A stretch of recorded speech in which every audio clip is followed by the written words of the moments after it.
I nobody movie Prithviraj crime action thriller మెప్పించిందా?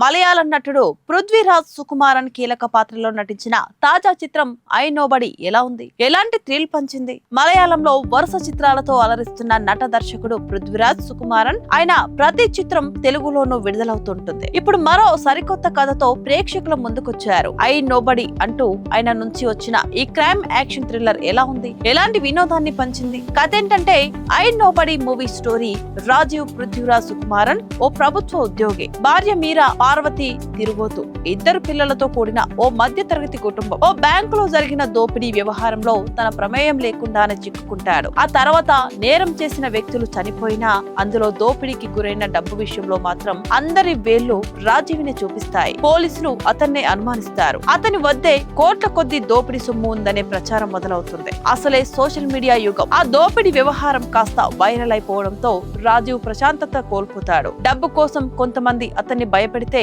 మరికొన్ని ముఠాలు అతన్ని వెంటాడుతాయి. తన దగ్గర డబ్బు లేదన్న విషయాన్ని సమాజం నమ్మాలని ఓ వ్యూహం రచిస్తాడు. ఆ వ్యూహం ఫలించిందా లేదా? ఆ వ్యూహం కారణంగా తన కుటుంబానికి ఎలాంటి ముప్పు ఏర్పడింది? అసలు దోపిడీ సొమ్ము రాజీవ్ దగ్గర ఉందా లేదా? తదితర విషయాలు తెలియాలంటే సినిమా చూడాల్సిందే. I nobody movie review. సినీ ప్రేమికులకు సుపరిచితమైన మనీ హెయిస్ట్ జానర్ కథలో రూపొందిన చిత్రం ఇది. దోపిడీలు, కుంభకోణాలే కీలకంగా సాగడం ఈ కథల ప్రత్యేకత. ఒక దోపిడీకి ముందు ఆ తర్వాత జరిగే పరిణామాల్ని ఆవిష్కరిస్తూ ఆద్యాంతం థ్రిల్ ని పంచుతుంటాయి ఈ కథలు. అలా ఓ సామాన్య కుటుంబ నేపథ్యంలో సాగే హెయిస్ట్ సినిమానే ఇది. నేటి సోషల్ మీడియా యుగంలో వ్యక్తులు, సంఘటనలపై అభిప్రాయాలు ఎంత వేగంగా మారుతుంటాయి, ఆ ప్రభావం సమాజంపై ఏ స్థాయిలో ఉంటుందో ఎంతో లోతుగా ఈ సినిమాలో చూపించాడు దర్శకుడు. మిడత గడ్డిని తింటే మిడతనే కప్ప తింటుంది, కప్పని పాము తింటుంది అంటూ ఫుడ్ చైన్ గురించి చెప్పే ఓ సన్నివేశమే ఈ కథకి మూలం. బ్యాంకులో జరిగే దోపిడీ సన్నివేశంతోనే ప్రారంభమయ్యే ఈ చిత్రం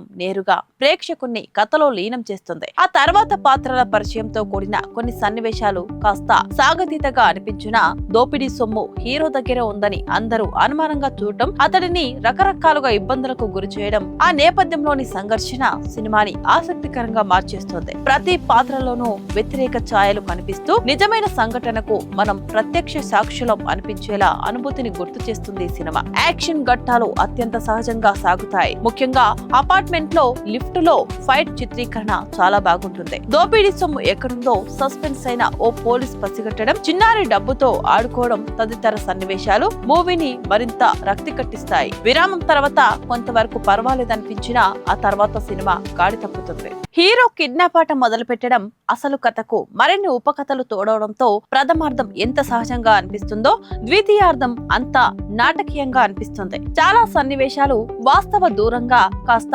అతిశయోక్తిగా అనిపిస్తాయి.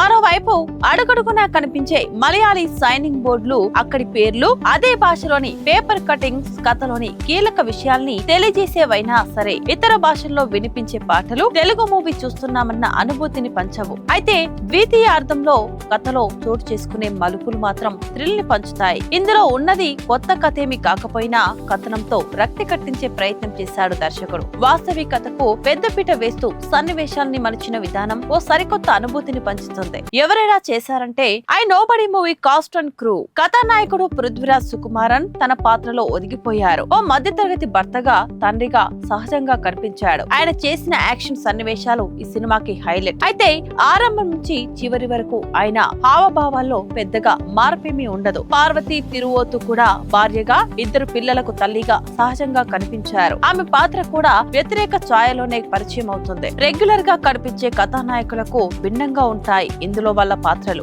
బేబీ నక్షత్ర, బేబీ ఐరా కూతులుగా నటించారు. ఆ రెండు పాత్రలు కథలో కీలకమే. హకీం షాజహాన్ తో పాటు పోలీస్ పాత్రలో కనిపించిన నటులు మంచి అభినయం ప్రదర్శించారు. సాంకేతిక విభాగాల్లో ఎడిటింగ్ మినహా మిగిలినవన్నీ అత్యుత్తమమైన పనితీరును కనబర్చాయి. దర్శకుడు నిషం బహీర్ మేకింగ్ స్టైల్ ఆకట్టుకున్నాయి. నిర్మాణం ఉన్నతంగా ఉంది. బలాలు థ్రిల్ పంచే ప్రథమార్థం, కథలో మలుపులు, సంగీతం, సినిమాటోగ్రఫీ, బలహీనతలు ద్వితీయార్థంలో కొన్ని సన్నివేశాలు, నిడివి చివరగా I nobody fast of thrill, second half dull.